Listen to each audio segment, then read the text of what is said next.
না আপনি যেমনটি বলছিলেন যে এই মুহূর্তে কিন্তু সাভারে কিন্তু বাজারগুলোতে পর্যাপ্ত পরিমাণ শীতের সবজি রয়েছে। এই শীতের সবজি থাকার কারণে কিন্তু শীতের সবজির দামও শিথিল রয়েছে। সাধারণ ক্রেতা যারা রয়েছে তাদের ভিতরে কিন্তু শীতের সবজি আসার কারণে কিন্তু এক প্রকার স্বস্তি কাজ করতেছে। তারা সকলেই কিন্তু স্বস্তি ঢেকর গেড়তেছেন যে শীতের সবজি দাম হাতের নাগালে রয়েছে।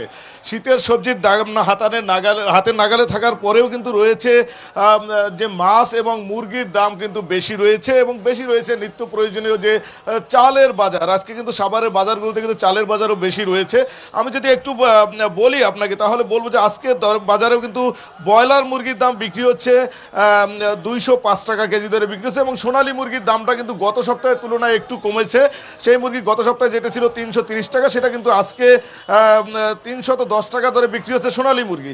এবং পেঁয়াজের দাম কিন্তু আজকে রয়েছে বাজারে 50 টাকা কেজি দরে। আলু বিক্রি হচ্ছে গত সপ্তাহে যে আলুটা 30 টাকা ছিল সেটা কিন্তু আজকে বেড়ে 40 টাকা হয়েছে, তথা দেশি আলু যেটি।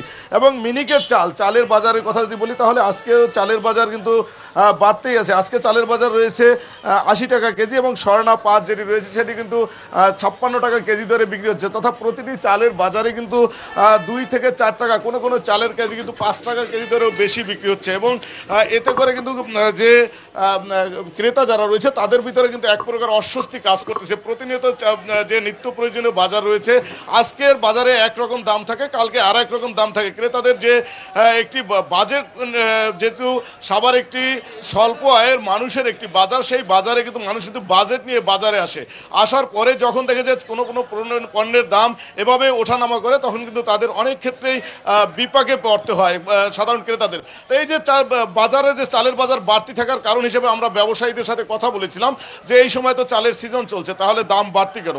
তারা যেমনটি বলছেন তারা কিন্তু সোজা সাপটা বলে দিচ্ছেন যে তারা যেখান থেকে